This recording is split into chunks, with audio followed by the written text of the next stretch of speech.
High house বিঙ্গন আশা করা আপনারা সবাই ভালো আছেন। iOS 18.5 এর যে অফিসিয়াল যে রিলিজটা হওয়ার কথা ছিল আরকি, তো ফাইনালি কিন্তু সেটা আজ রিলিজ হয়ে গেছে। তো আপনারা যদি এটা আপডেট করতে চান এর জন্য প্রথম সেটিংয়ে যেতে হবে, তারপরে জেনারেলে যান, তারপর সফটওয়্যার আপডেটে যান। তারপরে এখানে হচ্ছে আপনার iOS 18.5 এর যে অফিসিয়াল আপডেটটা রয়েছে আরকি, তো সেটা পেয়ে যাবেন। আজকের এই ভিডিওতে আপনাদেরকে দেখাবো iOS 18.5 এর যতগুলো নতুন ফিচার রয়েছে সবগুলোই। তার আগে বলে রাখি যারা এখন পর্যন্ত আমার চ্যানেল সাবস্ক্রাইব করেননি, আশা করছি আপনারা আমার চ্যানেলটা সাবস্ক্রাইব করে ফেলবেন। চলেন সর্বপ্রথম আপনাদেরকে ইমেল অ্যাপ্লিকেশনটা থেকে একটু ভিজিট করে নিয়ে আসি। উপরের দিকে যে হচ্ছে আপনারা যে ইমেলের যে টগলগুলো রয়েছে মানে ক্যাটাগরি যেমন ধরুন প্রাইমারি, প্রমোশন বা অল ইমেল।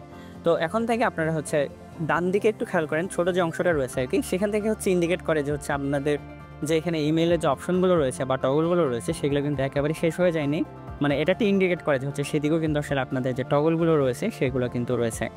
আপনারা এখন থেকে চাইলে আপনাদের ইমেলে যে হচ্ছে যে কন্ট্যাক্ট যে ফটোগুলো রয়েছে সেগুলো কিন্তু আপনারা চাইলে অন কিংবা অফ করে রাখতে পারেন। এই জন্য আপনারা হচ্ছে উপরের দিকে যে 3 ডট যেটা রয়েছে আর কি, সেখানে কিন্তু আপনাদেরকে সিলেক্ট করতে হবে। সেখানে সিলেক্ট করার পর আপনারা হচ্ছে এখানকার যে কন্ট্যাক্টের যে অপশনগুলো রয়েছে সেগুলো কিন্তু আপনারা অন কিংবা অফ করতে পারবেন। এই যে উপরের দিকে 3 ডটটা চাপেন, তারপর হচ্ছে আপনারা যে আবার শো কন্ট্যাক্ট দেন, তাহলে কিন্তু হচ্ছে আপনারা ইমেলে যে কন্ট্যাক্টগুলো রয়েছে সেগুলো দেখতে পারবেন। আপনারা চাইলে শুধু সেটা ইমেল থেকে না, আপনারা হচ্ছে আপনার সেটিং থেকেও কিন্তু আপনারা হচ্ছে এই জিনিসটা চেঞ্জ করতে পারবেন। এর জন্য প্রথমে সেটিংয়ে যান, তারপর নিচের দিকে স্ক্রল করে হচ্ছে আপনাদের অ্যাপস নামে যে অপশনটা রয়েছে সেখানে যান।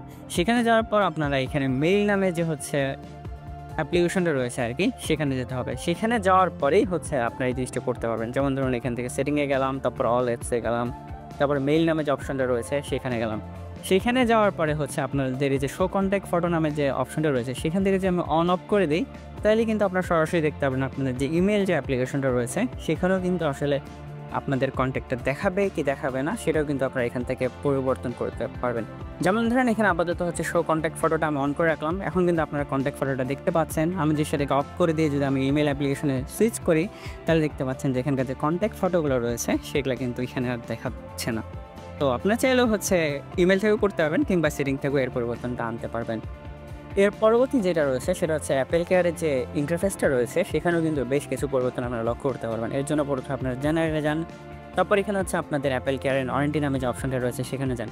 সেখানে গেলে কিন্তু হচ্ছে আপনাদের যে অ্যাপেল কেয়ারের যে একটা ইন্টারফেসটা রয়েছে আর কি বা পেজটা রয়েছে সেটা অনেকটাই পরিবর্তন হয়েছে। এমনকি আপনারা চাচ্ছেন যে কোনো একটা অ্যাপ্লিকেশনে আপনারা হচ্ছে প্রোডাক্টের ডিটেল দেখতে পারবেন যে কতদিন ওয়ারেন্টি আছে বা না আছে। তো আমি এখানে যখন আমি সিলেক্ট করলাম, এখান থেকে কিন্তু আপনারা হচ্ছে আপনাদের এই যে প্রোডাক্টের যে ওয়ারেন্টিটা কবে রয়েছে বা কবে নাগাদ শেষ হয়ে যাবে সেটা আপনারা দেখতে পারবেন। তারপর হচ্ছে আপনাদের যে মডেলটা রয়েছে সেগুলো কিন্তু দেখতে পারবেন। শুধু আপনারা আপনাদের আইফোনের না, আপনাদের এই যে অ্যাকাউন্টে যাতে সাইন ইন করা রয়েছে আপনাদের অন্যান্য যে অ্যাপেল অ্যাকাউন্টগুলোতে বা অন্যান্য অ্যাপেল প্রোডাক্টে, আপনারা কিন্তু সেখানেও কিন্তু হচ্ছে সিমিলার ওয়েতে সবগুলো অ্যাপেল প্রোডাক্টে আপনার ডিটেলস বা ওয়ারেন্টি যেটা রয়েছে সেগুলো কিন্তু আপনারা দেখতে পারবেন। নেক্সট যে ফিচারটা রয়েছে সেটা হচ্ছে আমাদের ব্যাক ট্যাপে একটা ছোটোখাটো টুইক অ্যাড করা হয়েছে। আপনাদেরকে এর জন্য প্রথমে সেটিংয়ে যেতে হবে। সেটিং থেকে হচ্ছে আপনারা ব্যাক ট্যাপ লিখে সার্চ করেন, আপনারা হচ্ছে সরাসরি তাহলে সেই ফিচারটিতে যেতে পারবেন কিংবা আপনার অ্যাক্সেসিবিলিটি থেকেও যেতে পারেন। যেমন ধরুন এই যে ব্যাক ট্যাপে আসলাম, তো এখানে কিন্তু আপনারা একটা নতুন ফিচার দেখতে পারবেন, সেটা হচ্ছে শো ব্যানার।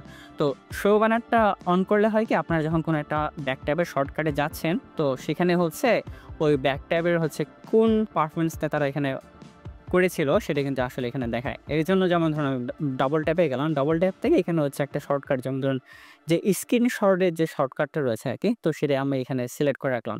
তো এর ফলে হবে কি, আমি যখনই হচ্ছে ব্যাক ট্যাপটা হচ্ছে আমি অ্যাকশনে যাব, তাহলে হচ্ছে আপনার এখান থেকে একটা ছোটোখাটো একটা নোটিফিকেশন প্যানেলের মতো আপনার উপর থেকে নিচে একটা দেখতে পাবেন। হয়তোবা এটা সাদা কালারের জন্য আপনারা বুঝতে পারেননি, এখন হয়তোবা আপনার সেটাকে ক্লিয়ারলি দেখতে পাবেন। এই যে উপরে দেখতে পাচ্ছেন যে ব্যাক ট্যাপ প্রেস করার কারণে হচ্ছে আমি এই শর্টকাটটা তুলেছিলাম। তো এরকম হচ্ছে একটা তারা অ্যাকশন এখানে দেখায়। যদি আপনারা চাচ্ছেন যে সেই ব্যানারটা আপনারা শো করবেন না, আপনারা সেটাকেও অফ করে দিতে পারেন। সেটা অফ করে দেওয়ার পর আপনারা যখন পেছনে ব্যাক ট্যাপটা আপনারা সিলেক্ট করবেন তখন হচ্ছে আপনাদের ওই যে একটা যে ব্যানার আসতো, তো সেই ব্যানারটি কিন্তু এখন থেকে আর সেখানে শো করবে না। এই ব্যানারটা যে আপনারা এনেবল করে দেন, এখানে হচ্ছে জাস্ট আপনাদেরকে এনশিওর করে যে হচ্ছে আপনারা কোনো একটা পারফরমেন্স করেছিলেন কিনা ব্যাক ট্যাপ করে, তো সেটাতে আপনাদেরকে এনশিওর হয়ে যায়। এর পরবর্তী যে বিষয়টা রয়েছে সেটা হচ্ছে স্যাটেলাইট কানেক্টিভিটি। আপনারা জেনে থাকবেন যে হচ্ছে আইফোন 14 সিরিজের উপর থেকে যতগুলো আইফোনের যে ডিভাইসগুলো রয়েছে আর কি, তো সেখানে কিন্তু একটা হচ্ছে স্যাটেলাইটের সাথে সরাসরি কানেক্ট করার জন্য এখানে কিন্তু একটা চিপসেট থাকতো। এর ফলে হয় কি, আপনারা হচ্ছে সরাসরি স্যাটেলাইট থেকে আপনারা কানেক্ট হতে পারতেন। এখন আসলে এর কোনো প্রয়োজন নাই, কারণ হচ্ছে অ্যাপেল হচ্ছে স্টারলিংকের সাথে চুক্তি করেছে।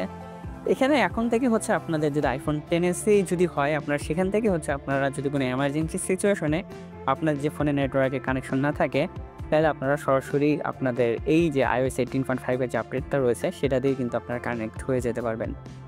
এর পরবর্তী যে ফিচারটা রয়েছে সেটা হচ্ছে স্ক্রিন টাইম। আই থিঙ্ক এটা হচ্ছে প্যারেন্টসদের জন্য অনেক হেল্পফুল হবে আর কি। তাদের যে চাইল্ড রয়েছে তাদের যে অ্যাক্টিভিটিগুলো রয়েছে সেগুলো মনিটর করা অনেক বেশি সহজ হবে। এর জন্য আমাদের সেটিংয়ে যান, তারপর হচ্ছে সেটিং থেকে স্ক্রিন টাইমে যান, তারপর হচ্ছে সেটআপ স্ক্রিন টাইমের যে একটা ফ্যামিলি নামে অপশনটা রয়েছে সেখানে যান, তারপর হচ্ছে ফ্যামিলি শেয়ারিং নামে যে অপশনটা রয়েছে সেখানে যান। সেখান থেকে যে আপনারা যেখানে কন্টিনিউ করেন তাহলে হচ্ছে আপনাদের যদি কোনো চাইল্ড থাকে তার কিন্তু অ্যাক্টিভিটিগুলো আপনারা এখানে মনিটর করতে পারবেন এবং চাইলে হচ্ছে তাদের যে স্ক্রিন টাইমটা রয়েছে সেখানে কিন্তু একটা নির্দিষ্ট স্ক্রিন টাইম আপনারা হচ্ছে সেখানে সেট করে দিয়ে আপনারা সেখানে হচ্ছে আপনাদের একটা নিজের ইচ্ছা মতো একটা পাসকোড আপনারা এখানে দিয়ে দিতে পারবেন। অর্থাৎ যদি কোনো একটা আপনাদের কোনো সন্ধান থাকে সেখানে যদি তারা স্ক্রিন টাইম 2 ঘন্টা বেশি এক্সিট করে ফেলে সেটিকে আনলক করার জন্য একটা হচ্ছে নির্দিষ্ট পাসওয়ার্ড যেটা আপনি সেট করেছিলেন শুধুমাত্র সেটা দিয়ে সে হচ্ছে সেই ফোনটাকে আনলক করতে পারে।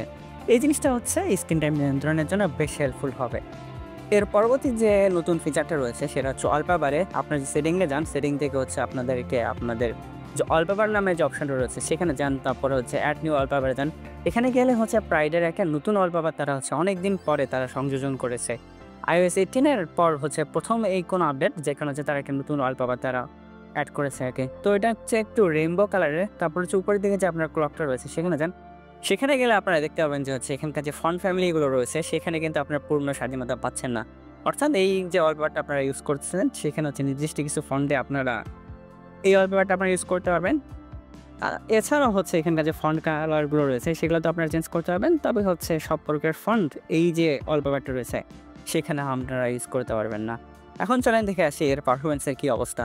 তো আমি হচ্ছে এখানকার যে বেঞ্চমার্কটা রয়েছে আগেই সেটা হচ্ছে রান করে রেখেছিলাম আর কি। তো এখানে CPU বেঞ্চমার্কের যে হিস্ট্রিতে যাই, উপরে যে আপনারা দেখতে পাচ্ছেন সেটা হচ্ছে 2669 সিঙ্গেল কোর এবং হচ্ছে সেটা হচ্ছে মাল্টি কোর, সেটা হচ্ছে 6903। আমি যদি এর যে প্রিভিয়াস যে আপডেটটা রয়েছে সেখানে যে আপনারা খেয়াল করেন এখানে দেখতে পাবেন যে হচ্ছে 2666 এবং হচ্ছে 6846।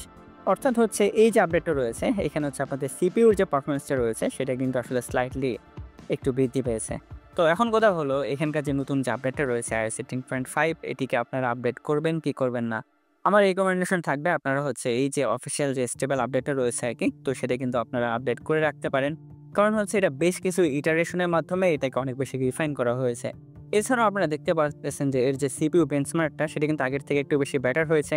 এখানে থেকেও বলা যায় যে ব্যাটারি পারফরমেন্সটা রয়েছে আপনারা কিন্তু স্লাইটলি বেটার ব্যাটারি পারফরমেন্স পাবেন। তো আজ এ পর্যন্তই। আশা করছি ভিডিও ভালো লেগেছে। এতক্ষণ ধরে আমি আপনাদের সাথে ছিলাম অর্ক। যদি ভিডিও ভালো লাগে ভিডিওটি লাইক, আর যারা এখন বললে আমার চ্যানেলটা সাবস্ক্রাইব করেননি আশা করা যাচ্ছে আপনারা আমার চ্যানেলটা সাবস্ক্রাইব করে ফেলবেন।